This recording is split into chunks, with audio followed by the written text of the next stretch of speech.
Hi, welcome to video 3. In this short video, we look at team performance and engagement. When we come together as a group, we'll talk more about our own experiences as part of an effective team. But today we'll look at some of the basic concepts of high-performing teams. When you think about teams that you've been a part of, what are the things that you have enjoyed most about them? When you consider other teams that are highly successful, what is it that you admire about what they do? And when a team runs into trouble, what are the most common reasons why? And if they do run into trouble, are they destined to fail? In this short video, we look at the 5 basic aspects that contribute to team performance, how leadership ultimately drives performance, and the different levels of engagement that may result in a high-performance workplace. I'd like to start our conversation around high-performing teams with a model from Patrick Lencioni, who talks about the 5 functions of a collaborative team. At the foundation of a high-performing team is an element of trust.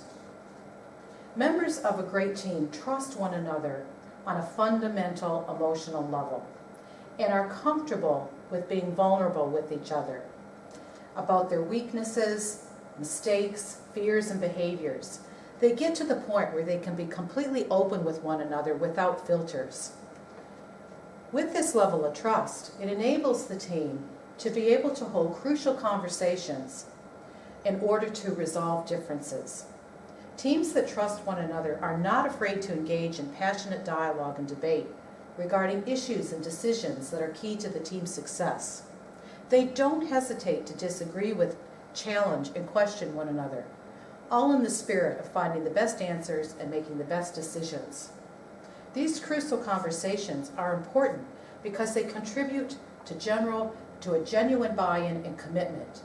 Teams that engage in unfiltered, healthy conflict are able to achieve genuine buy-in around important decisions, even when team members may initially disagree.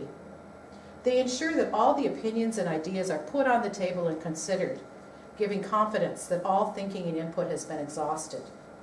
And with this genuine buy-in and commitment made explicit, members then are willing to hold each other accountable for the decisions that they make and the standards of performance they've established. Teams that commit to a course of action don't hesitate to hold one another accountable for adhering to those decisions and standards. They don't rely on the leader as the primary source of accountability. They go directly to their peers.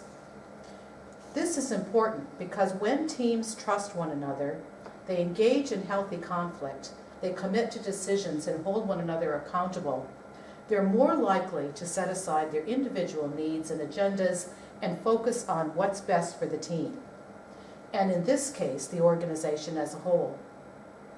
They do not give in to the temptation to put the group's needs first. They put the group needs first. Their career aspirations or their egos go on hold in order for the collective results to be recognized.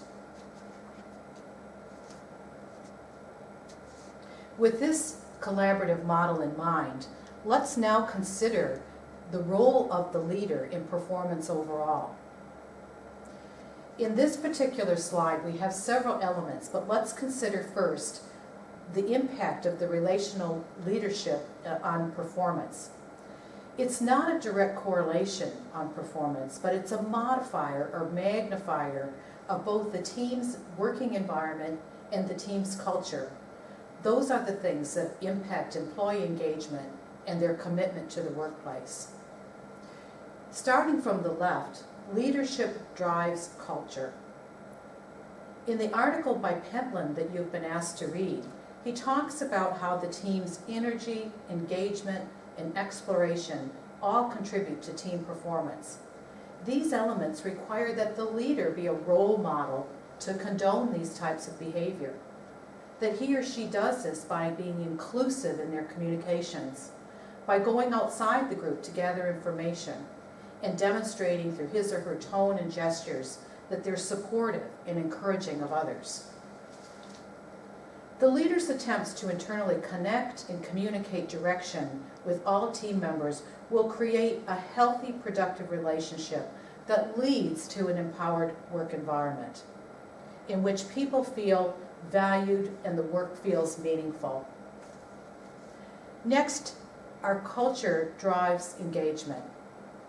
Over time, a positive, nurturing work environment creates the team culture. Whether the culture is supportive, encouraging of achievement, or competitive or compliance-driven, will have an impact on the level of engagement that employees exhibit, the level of commitment they have towards going the extra mile in support of the organization's goals. And the more they feel connected to the goals and the relationships they have, the more effort towards goals and the greater the level of performance associated with it. We can think about engagement on 3 levels. First is a basic level of satisfaction with the job. I have a safe and work environment. I have the tools I need. I can get my job done effectively without too much bureaucracy, and I feel I'm rewarded fairly. The second level is engagement with the work. At this second level, people feel part of an extraordinary team. They have the autonomy to do their jobs. They feel they can learn and grow and make a difference and have an impact. But at the third level, we have people who are inspired towards the organization's purpose. They get meaning and inspiration from the company's mission, and they're inspired by the leaders in the company. The relational leader is one who can achieve this level of inspired employees. In the video that follows this one, there is a discussion from Simon Sinek on the power of why and what you and your organization's purpose is. While rare, inspired employees identify with the organization's purpose, and the purpose is more than bottom line results. It helps us answer, why do we get out of bed in the morning, and why should anyone care? Consider the importance of purpose as you view the Simon Sinek video, The Power of Why.